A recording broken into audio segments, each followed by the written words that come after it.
Hello students, I am DNV Ramaya. I am back to present you a simple and an important topic, one word substitutes. What is the topic? One word substitutes. A list of words are given at the page number 29 of class 10 English textbook. This topic is asked in the examinations under matching. Let's jump into the topic. Are you ready? First of all, understand the meaning. Substitute. What is the word? Substitute. Use something or someone instead of another thing or another person. I am repeating it. Use something or someone instead of another thing or another person. Simply to say an alternative. What is that? An alternative. Let me explain. I am showing two items here. What are these? Red chillies and green chillies. What is the common feature of these two? Yes, you are right, spicy. While cooking, if green chillies are not available, we use red chillies. Red chillies serve the purpose of green chillies. Red chillies are the alternative for green chillies. So we can say it. Red chillies are substituted for green chillies.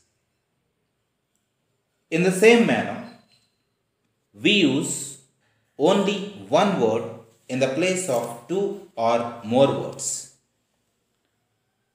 That is a phrase.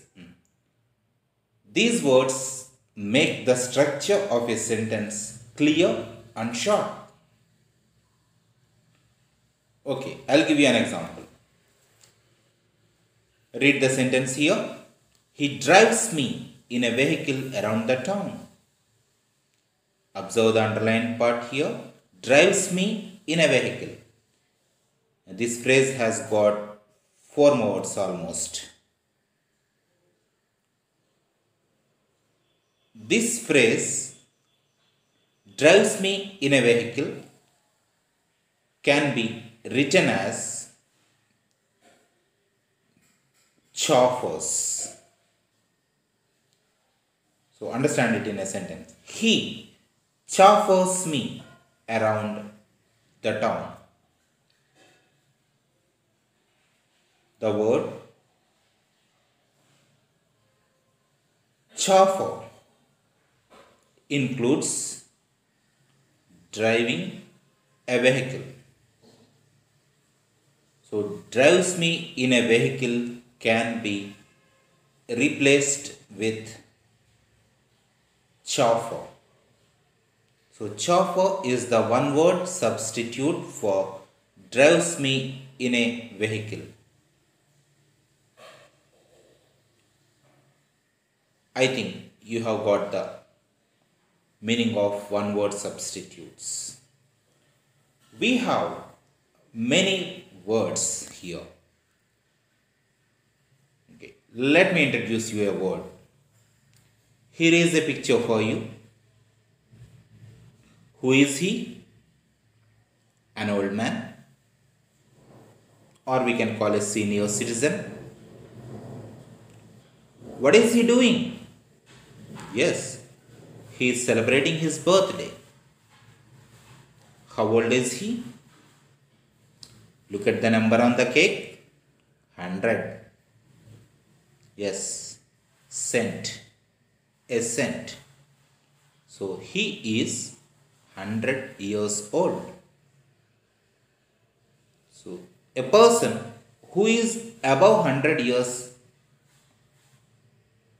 is called a centenarian. My father is a centenarian. Let's move to another example.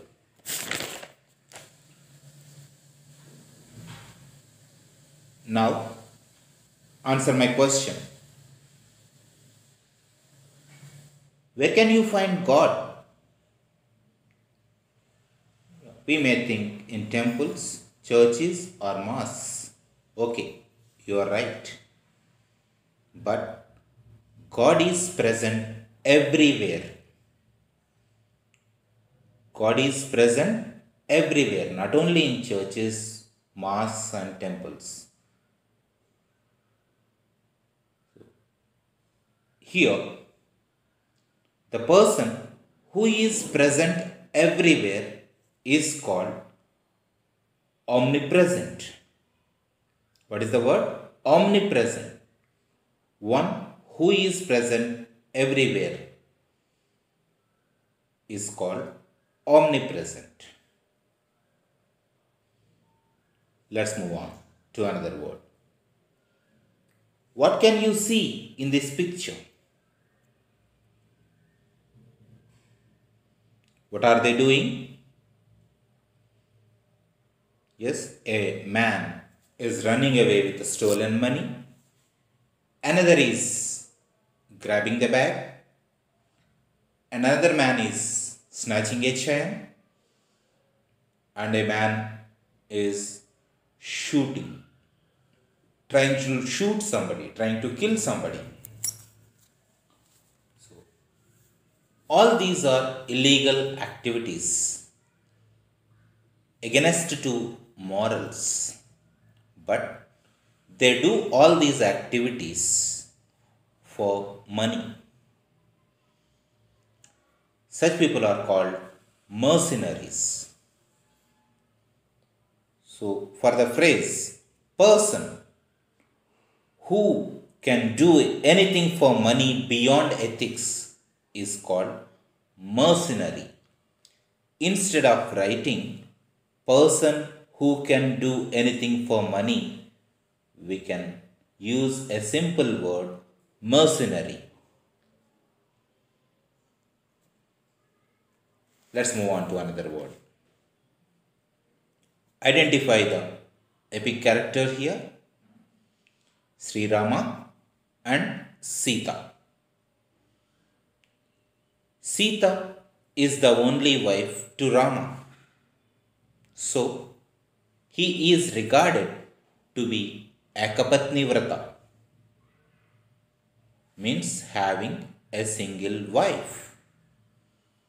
So, practice of having only one wife or husband is called monogamy. Mono means simple. Mono means single. An additional information for you.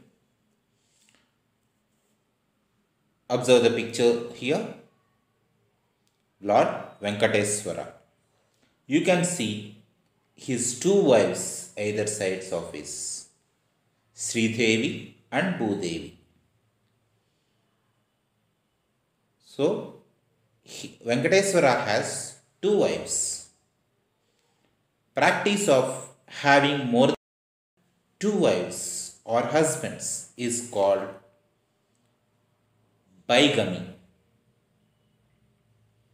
BIGAMY, practice of having two husbands or wives is called BIGAMY. And another word is for you. Observe this picture. Who is she? Draupadi. And they are Pandavas. You can find this character in the epic Mahabharata. So Draupadi had 5 husbands. Having more than 2 wives or husbands is called polygamy.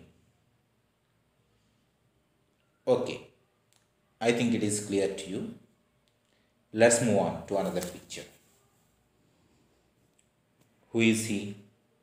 Mahatma Gandhi. What is he doing? He is writing something. Maybe his life history. So, here, life history, his life history was written by himself. And the name of the book is My Experiments with Truth. The book My Experiments with Truth was written by Mahatma Gandhi ji. Gandhi's life history written by himself. So here we can say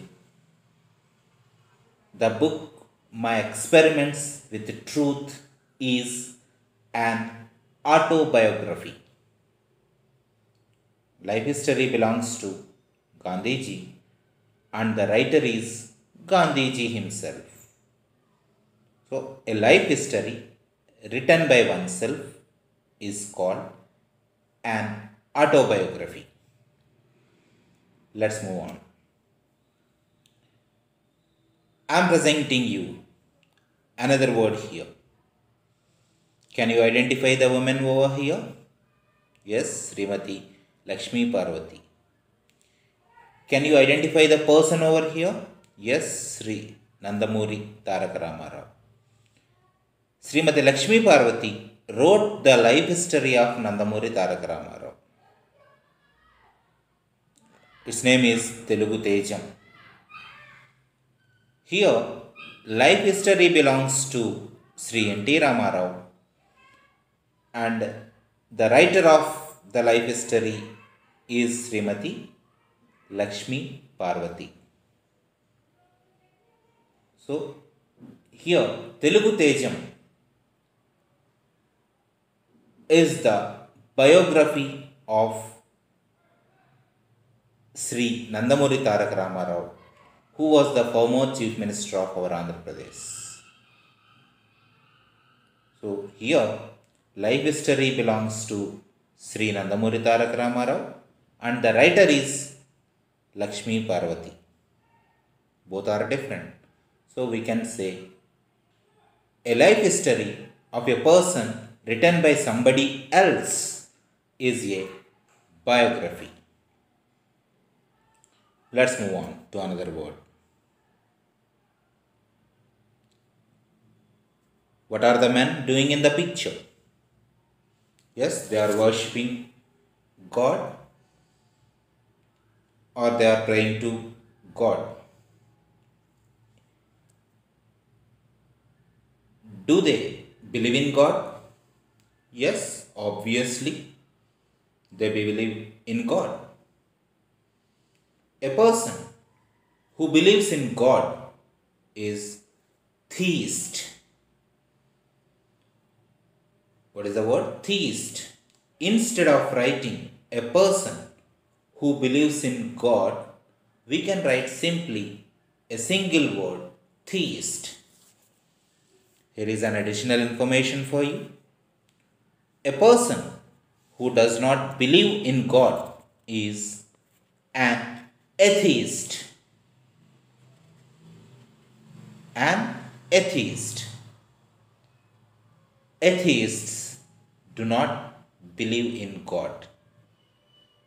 Let's go further. What's the women in the picture doing?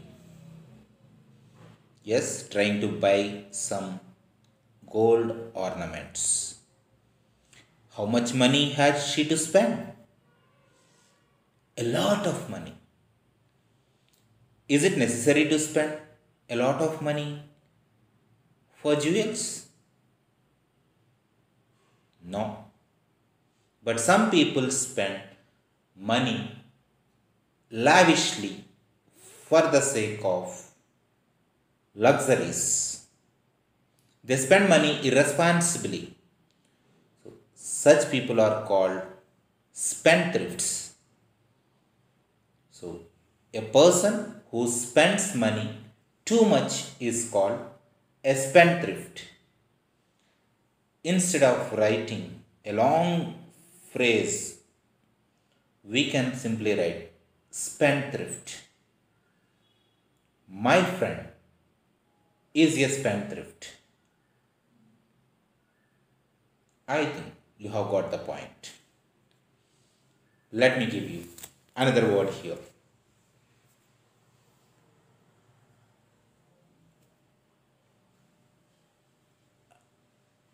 Misogynist. What is the word? Misogynist. A person who hates women is called misogynist. Instead of writing a long sentence, a person who hates women, we can simply write a misogynist. Let's move on to another word.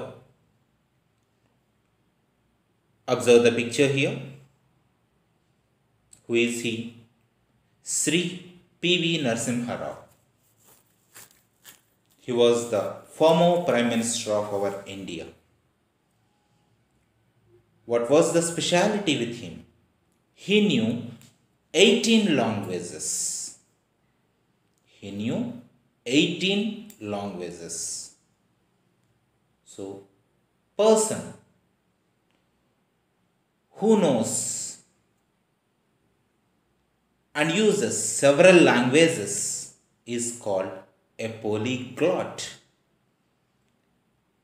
So, instead of writing knowing or using several languages, we can write a polyglot. And you have another word here, linguist. Linguist. A person who is skilled in foreign languages. Remember here, not the native languages, foreign languages. A person who is skilled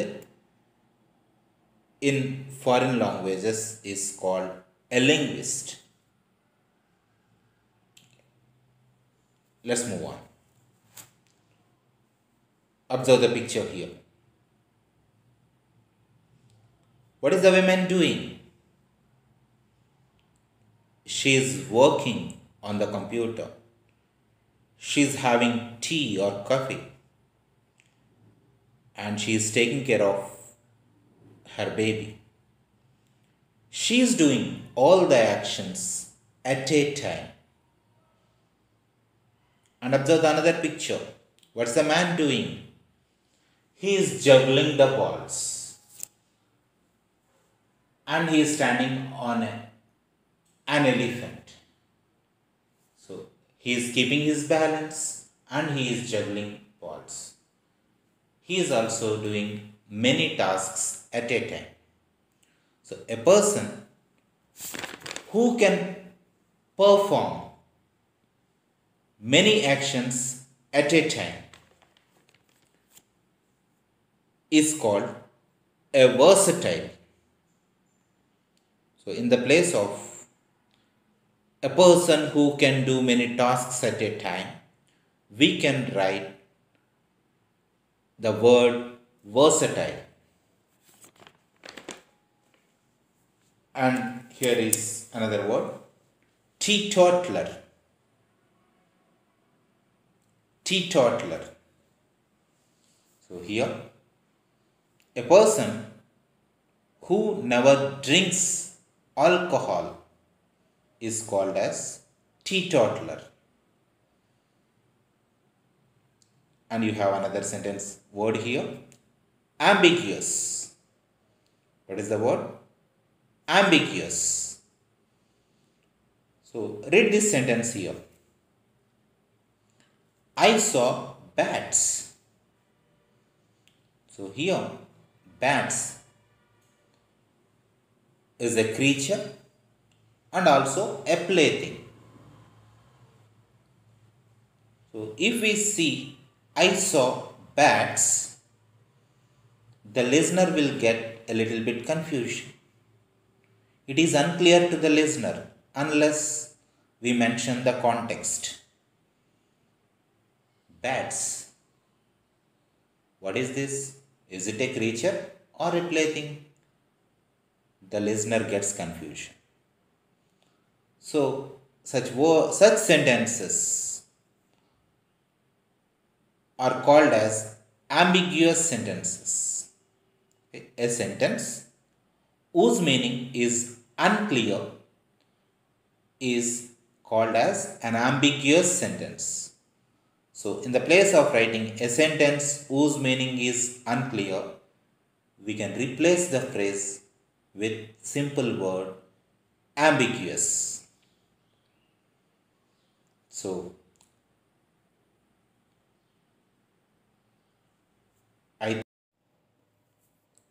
here is another word for you. Identify the cricketer here, Virat Kohli. What's he doing? Kissing his own chain.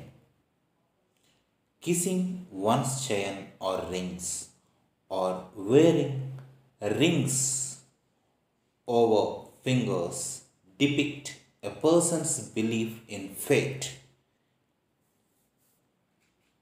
Such persons are called fatalists. So instead of writing a phrase, a person who believes in fate, we can simply write a fatalist. Let's move on.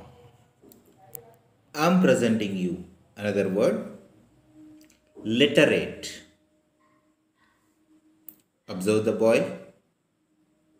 What's he doing?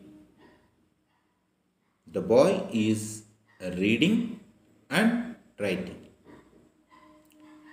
A person who is able to read and write is called illiterate. Whenever it comes first to write, a person who can read and write, we can simply use the word literate. Rajesh is a literate. Here is another word for you. Observe the bottle there. What is written on that? Indelible ink. What is the word? Indelible ink. Making marks that cannot be removed using ink or pen or something is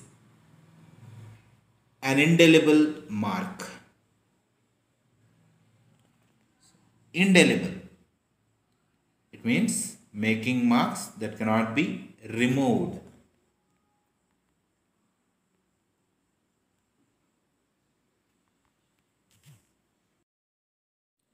Another word is for you. Can you read the handwriting in the picture? No. It is not clear enough to read. So to write not clear enough to read, we can use a single word, illegible. Illegible means not clear enough to read. Instead of writing, your writing is not clear enough to read, we can simply write, your writing is illegible. Students, I think you have understood the content well. Read the words given in the textbook and answer these two exercises. Let us meet in our next video. Until then, stay safe, stay healthy. Bye.